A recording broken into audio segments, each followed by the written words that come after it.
Don't cry out loud, keep it inside.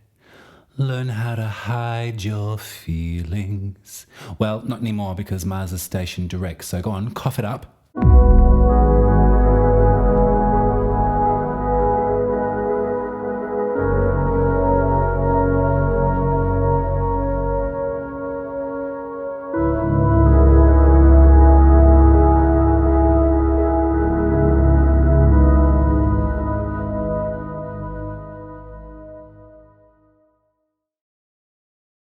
Hello Sagittarius, welcome back, welcome to the channel. Thank you very much for being here with me. I hope you had a gorgeous holiday period, and if not, then I hope that you could see it through and relax into the awkwardness, however it was you were feeling. The good news is that straight off the bat, before I begin anything, the planet Mars has stationed direct, is moving forward in and eventually out of your 7th house. So if there has been harsh words that either have spilled out or you've wanted to say or have been said to you, know that the resolution for some of this conflict is on the way. It's been a tricky time to have that combustion occurring in your 7th house, where we relate, where we come into relationship with other people. The other good news is that we get to experience the first lunation of this year, the first new moon of this year, I should say, in Aquarius. And Aquarius is where you find language, where you find the words, where you consult the oracle, practice your folk magic, and come to the solutions. So I want to sit in that principle for a moment. Aquarius is a incredible emblem of possibility, and there's a lot of hope that's attached to the Aquarian sign too. Depending or not on your relationships with other Aquarians, that's by the by, that everything has a shadow. But the basic principle of Aquarius is to find the solutions and to find the relationships that we can enact with the earth, with other folks, with humanity itself, how we can best get along, what systems need to go in order for new systems to emerge. You can see here I'm holding up the star. This is in the major secrets of the tarot. This is Aquarian energy. The star is an alien sent to Earth to come and sort it out for us, to come and move the waters of life and love for thirsty humanity, to shift them, to come to the outcome.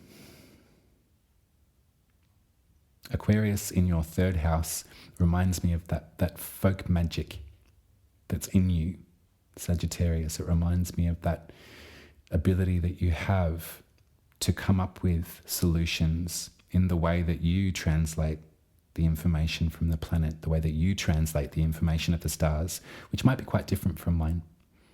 We've got these sentiments of feeling energy and working with energy and reading pictures, reading the signs, the sigils.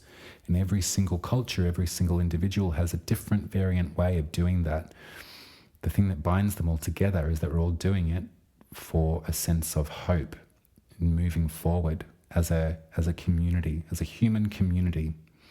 Sometimes it can feel ostracizing when you're working or living in a community that has very different principles to yours. And that's all right. That's what the 3rd house is for.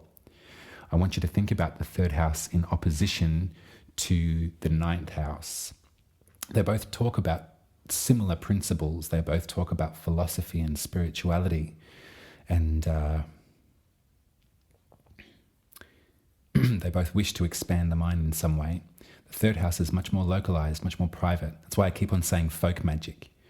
It's a term that I hold very dear to my heart. It's a term that has survived through all manner of oppression and all manner of prejudice over time immemorium. Immemorial? I always forget which word is the right word to use. You understand what I mean? All throughout history, the third house has maintained. The third house has survived because of its conversational principle. Third house magic is all about sharing with voice and with private lessons. So at an Aquarian new moon, this is a lovely time for you to write a wish list for what it is that you hope to either give, to share, or to receive in these kinds of private lessons. Now, I pulled some intuitive tarot at the very beginning of this reading. I am reluctant to sort of maybe be too mathematical with the language. Yeah, you tell me. I'm not going to second guess myself, but I also know that there's a way that I receive the information, but it's not the way that I can give it. I look at the tarot very sincerely in my astrological readings, and I think that there's a conversation, a narrative that comes out when I relax a bit and am not so wound up in the ninth house principle of mathematics and of precision and of doing it right. That's something that I'm really coming to learn in astrology land, is there's many different ways to read these things, and there's many different philosophies on which is the correct and which is the incorrect way. And so for me, it's up to me to remind myself that the way that I'm doing it is the way that seems to be working. And so this is third house principle too. Think about third house as like, also another good way to think about it might be like, have you ever heard the term outsider art? It's art. It's actually quite a patronizing term, but its content is remarkable. The term was coined because it's art made by people that aren't artists. People that are perhaps folk artists might be considered outsider art.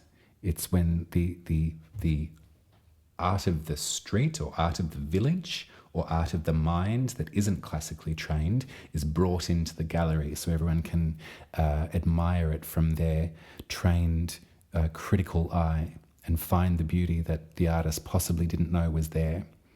Now, it sounds like I'm being facetious, but I went to art school, so I can attest that there is some of that language surrounding outsider art. Maybe not anymore, at least it did in the early 2000s when I trained. But this is third house. This is where you have power, Sagittarius. This is where you can find the patterns in this and find the answers for us. Third house, I reckon, is tarot all over. Third house is reading tea leaves. Third house is sharing ghost stories. There's a lot of sacred ritual that can occur in the third house that is spiritually based. So I've got your intuitive tarot here, and I can see, I can see that you feel that there's something missing perhaps, and that you've been working away and studying, trying to understand, trying to get it all in there, trying to be good at your chosen third house field. And you feel that there's something missing, there's a missing link. You need to sort of set out and seek out that missing piece of the puzzle.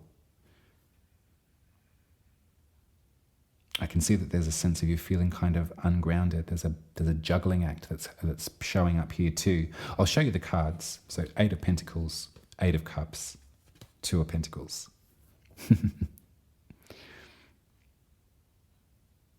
But what I want to remind you is that there is some really supportive planetary energy in your 5th house, which is where we express ourselves. It's the house where we get to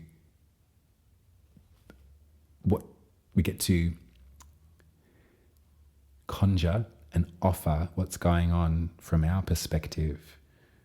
5th house is very creative.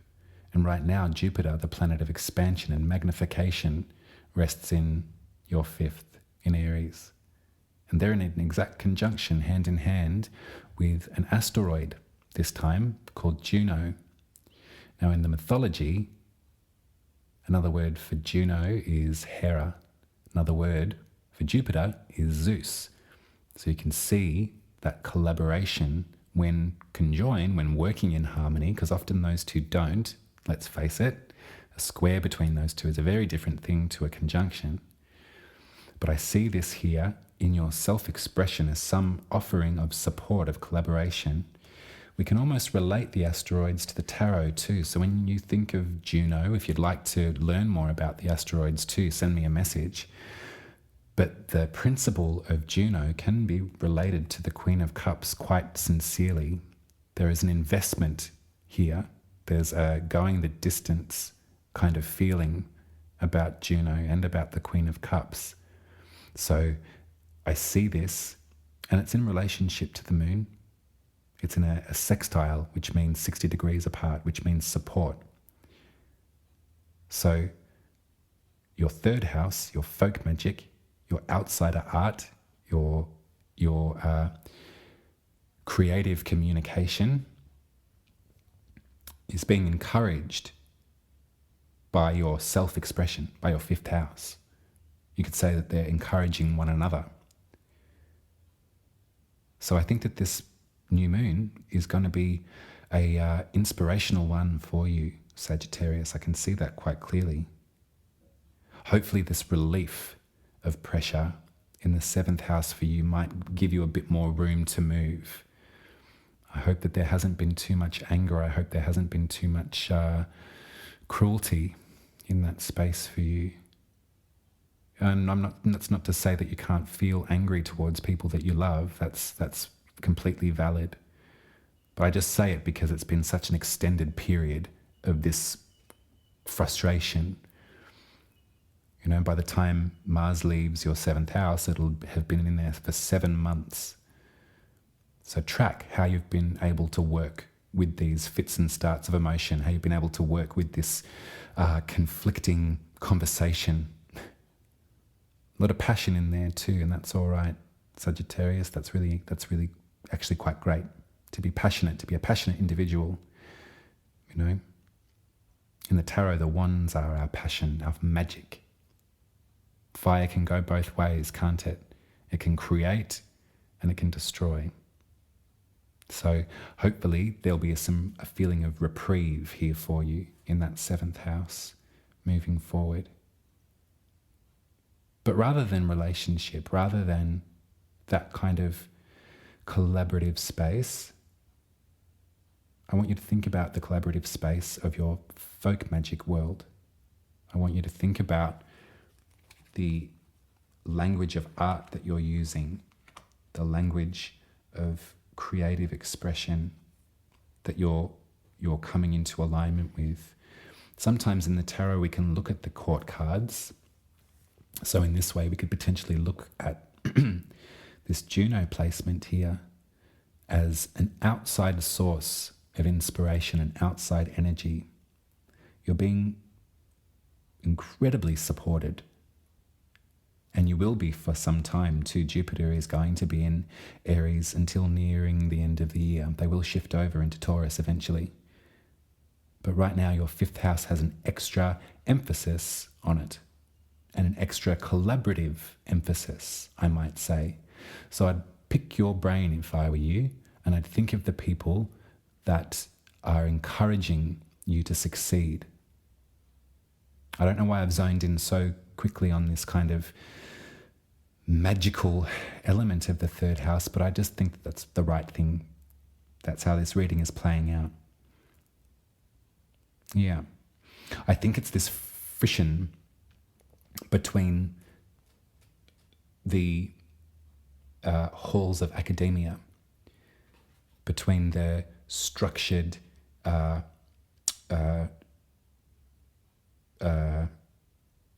establishment that I'm pushing back against and emphasizing the importance of the language of creation that's developed in community. And through different means of sharing, different ways of education. Sometimes listening to a story is the best way to learn, you know. Tarot is the best way to learn because it's looking at pictures and discovering what is in them. The breadth of these things is so beautiful. So at this new moon in Aquarius, Sagittarius, I want you to realign yourself with the idea that you are a craftsperson, that this is a craft that you're engaging in.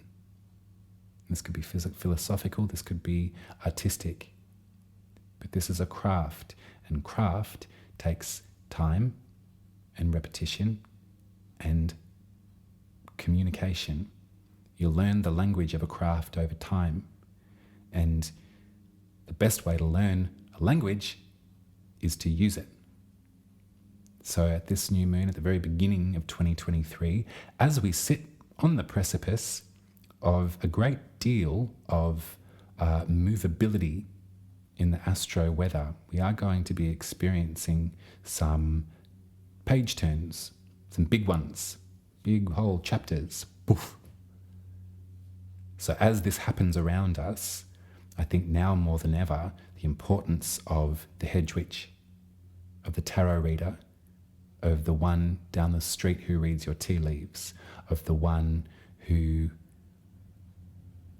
can read your palm, the one who creates, stitches things together. Whatever that is to you, whatever the craft is to you, Sagittarius, use this dark night, this hopeful Aquarian new moon, the black sky, to bring in some more of that. Bring in some interest in your work coming from yourself. Reactivate the inspiration. That's your reading, Sagittarius. That's it from me. I'll be back in 2 weeks for the full moon in Leo. And do head over to Uma Ruby and get your birth chart read by me. I'd be happy to help you with that.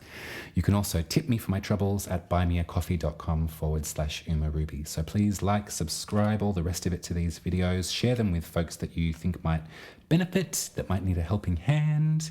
As we begin, I'm going to be rolling out gently some other stuff on this channel too, as far as the suggestion box for things you might like to learn about in regard to tarot and the planets.